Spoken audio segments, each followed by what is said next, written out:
So let's break it down. She is part of the monk class hero, means she's battling out with Drake Fong and obviously Jabberwock, which is definitely a big competition there. You maybe have...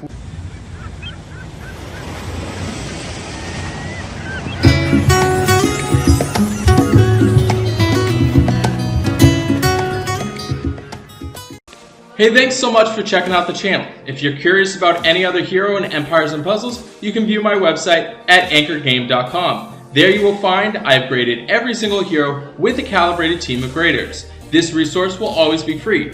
Thinking about supporting the hero grades and the breakdown videos? You're welcome to donate. Otherwise, feel free to share this resource with a friend.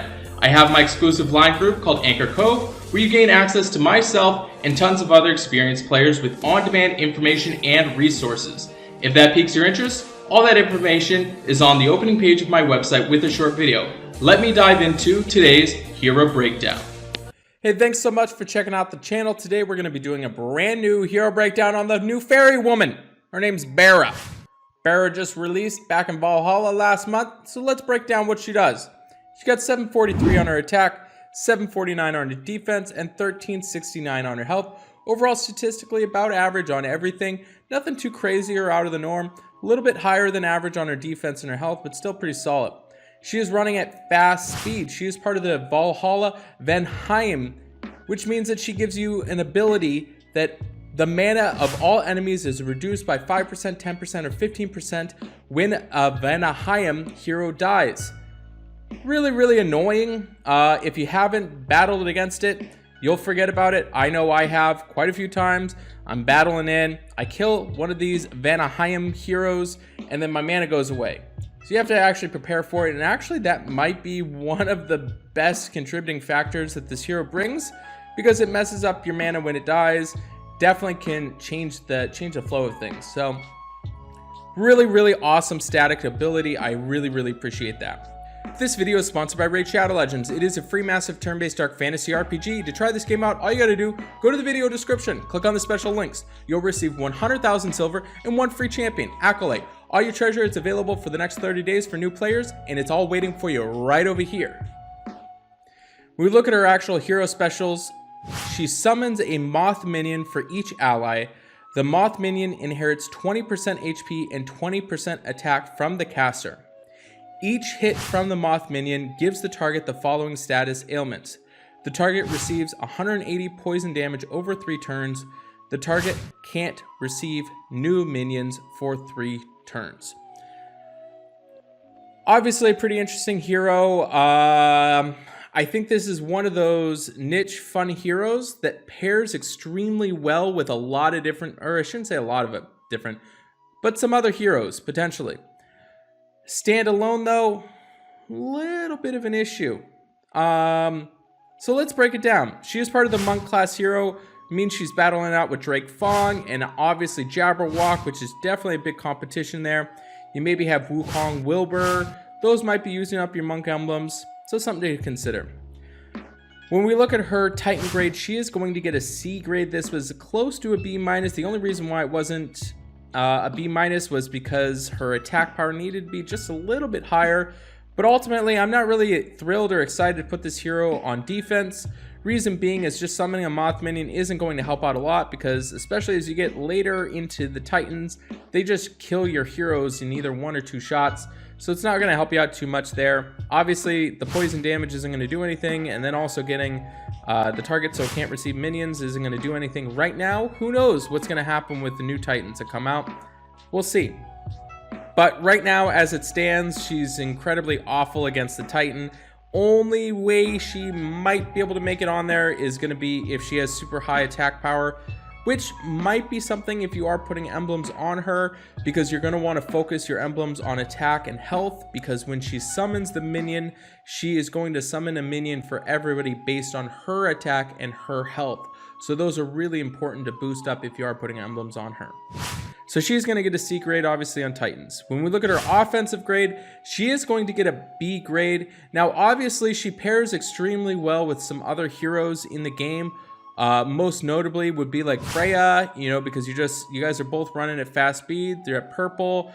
summoning a minion, she's summoning a minion, everybody gets minions, and then they're also setting it up so there's poison damage and you can't get other minions. So she can be paired well with some other heroes, but definitely not really a good standalone hero.